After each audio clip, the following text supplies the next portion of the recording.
আপনাদেরকে একটা ছোট্ট কারগুজারি শোনায়, আপনাদের দিল কেঁদে দিবে। 2016 সালের ঘটনা। তখন ঢাকায় মোহাম্মদপুর আমি খতমে তারাবির জন্য 2 জন হাফেজ নিয়োগ দেওয়া হবে কেন্দ্রীয় মসজিদে। অনেক হাফেজে কোরআনরা সিরিয়াল ধরেছে তারাবি পড়াবে। কার মনে না চায় এত বড় এক মসজিদে আমি যদি চান্স পাইতাম তো আমার কপালটা খুলে যেত।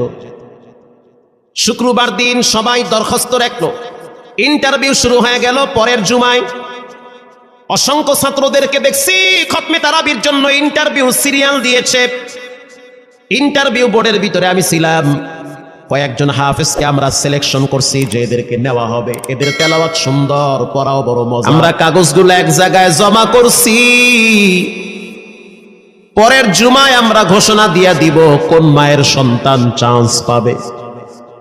পরের জুমায় যখন জুমার নামাজের পর 3টার দিকে যখন আমরা বসে বসে ফলাফলগুলা দেখতেছি যে কাকে কত নাম্বার দেওয়া হয়েছে, দরওয়াজা লাগায় দিছি, জানলা লাগায় দিছি, এসি ছেড়ে দেওয়া হয়েছে, সব লাগানো, বাহির থেকে কিছুই দেখা যায় না। ইন দি মিন টাইমে মসজিদের বারান্দার দরওয়াজায় কে যেন নক করতেছে। খাদেম সাহেব আস্তে করে জালনা খুইলা উকি মাইরা দেখতেছে যে 2টা ছোট বাচ্চা বাহিরে দাঁড়িয়ে আছে, একেবারে অল্প বয়স। খাদেম প্রশ্ন করলো, তোমরা কারা, কেন আসছো? বলে, আমরা 2 জন আসছি খতমে তারাবির ইন্টারভিউ দেওয়ার জন্য। খাদেম সাহেব একবার পায়ের দিকে তাকায়, আবার জামার দিকে তাকায়, কারণ কথার সাথে বাহ্যিক সুরত মিলে না। অন্য অন্য ছাত্রদেরকে দেখছি কত উন্নত পোশাক পরে, গেটআপ কত সুন্দর করে ইন্টারভিউ দেওয়ার জন্য আসছে। আর এই 2 জনের দিকে তাকায় দেখলাম মনে হয় রাস্তায় ভিক্ষা করতে করতে আইছে, মানায় না, একেবারে গরিব। খাদেম বলল, ইন্টারভিউর ম্যাচ শেষ, চলে যাও বাড়িতে, নেওয়া হবে না। যাদের ব্যাপারে পরীক্ষা নেওয়া হয়েছে তাদের ব্যাপারে ঘোষণা দেওয়া হবে।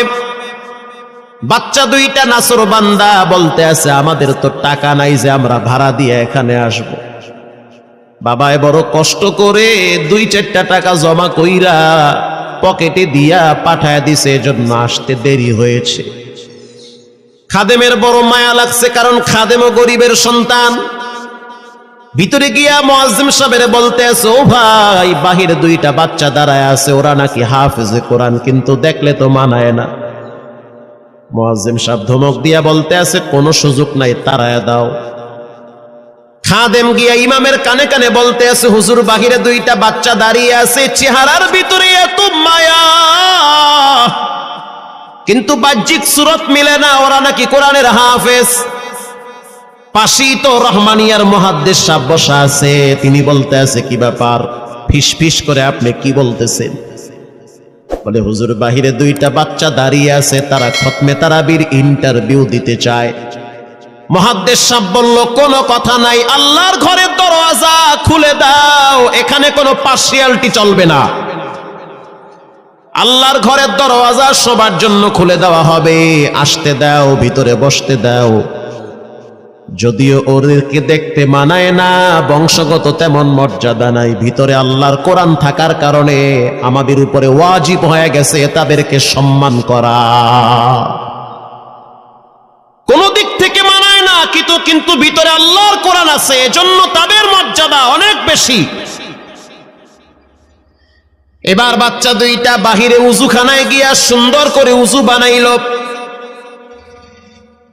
উজু বানাইয়া ভিতরে ঢুইকা আমি তাকায়া দেখতেছি লঙ্গির এক মাথা নিচে আর এক মাথা উপরে, এতটাই ভয়াবহ অবস্থা। কিন্তু আজীব দৃশ্য, 2 জনের চেহারা একই রকম লাগে।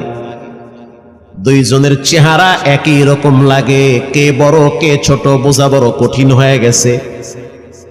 মুসলমান ভাইয়েরা আমার, ইমাম সাহেব প্রশ্ন করলো, তোমরা 2 জনের বাড়ি কোথায়? বলে, আমরা নারায়ণগঞ্জে ভাড়া থাকি। বাড়ি কোথায়? বলে, আমাদের বাড়ি কুড়িগ্রামে। কুড়িগ্রাম থেকে ঢাকায় কেমনে আসছো? বলে, বাবায় ঢাকায় নিয়ে আসছে। কয় মাসে কোরআন শরীফ খতম করেছো? বলে, আমরা 2 জনে 11 মাসে 30 পারা কোরআন খতম করেছি। ইমাম সাহেব একবার চেহারার দিকে তাকায় আর একবার পায়ের দিকে তাকায়। স্থানীয় গণ্যমান্য অনেক ব্যক্তিরা তাকায় আছে এদের দিকে। ইমাম সাহেব বলতে আছে, বাবা তারাবির ইন্টারভিউ শেষ হয়ে গেছে, বাড়ি চলে যাও। যেটা একটু দেখতে ছোট, ও চোখের পানি দেখলাম টিস্যু দিয়া মুছতেছে। কেন কাঁদতেছো? বলে আমরা গরিব, তার জন্য মনে হয় আমাদেরকে তাড়ায়া দিতেছেন। আমরা জানতাম না ইন্টারভিউ তাড়াতাড়ি শেষ হয়ে যাবে, আসতে দেরি হয়েছে কারণ আমাদের তো ভাড়া টাকা ছিল না, বাবায় কষ্ট করে কিছু টাকা দিয়েছে, সেটা দিয়ে এখানে আসছি। এবার মুহাদ্দিস সাহেব বলতে আছে, তাহলে একটা কাজ করো, তুমি কিছু তেলাওয়াত করে শোনাও। দুইজনেই উত্তর দিল যে আমরা তেলাওয়াত করলে তো আর নিবেন না, আপনারা প্রশ্ন করেন, আমরা দুইজনে উত্তর দিব। আমি তো আশ্চর্য হয়ে গেলাম, জীবনে কত হাফেজ দেখছি, এরকম হাফেজ দেখি নাই। প্রশ্ন করবেন, আমি উত্তর দিব। বুঝতে পারলাম ভিতরের খবর কেউ না জানলেও একজন জানেন, তিনি হলেন কে? মুহাদ্দিস সাহেব বলতে আছে, বাবা প্রশ্ন করব ঠিক আছে, তোমাদের মন মতো একটু তেলাওয়াত কইরা শোনাও। তেলাওয়াত যদি মানসম্মত হয় তাহলে ইন্টারভিউ নিব, যদি না হয় তাহলে ছাঁটাই করে দিব। এবার ছোট যেটা সেটা তেলাওয়াত শুরু করলো সূরা তাহা থেকে। তাহা মা আনজালনা আলাইকাল কুরআনা লিতাশকা। এত সুন্দর পড়া মনে হইতে আছে, আসমান থেকে কোরআন নাজিল হইতেছে। এত সুন্দর পড়া, কত রঙের ঢঙের পড়া শুনলাম, এই পড়া কোনোদিন শুনি নাই। আমি তাকায় দেখলাম স্থানীয় টিউনো সাহেবের চোখের পানি বায়া বায়া পড়তেছি। ইশারা দিতে আছে আরো তেলাওয়াত করতে বলেন। এই পড়া তো শুনলে আমার দিলের ময়লাগুলা কাটে। আল্লাহর ঘরে যখন গেছি বাইতুল্লাহ ফজরের টাইমে ইমাম সাহেব তেলাওয়াত করলে যেমন মনে হয়, মনে হইতে আছে ওই কোরআনের আওয়াজটা এখন এই মসজিদে বাজতেছে। ছোট বাচ্চাটা তেলাওয়াত করলো, বড় সন্তানটাও তেলাওয়াত করলো।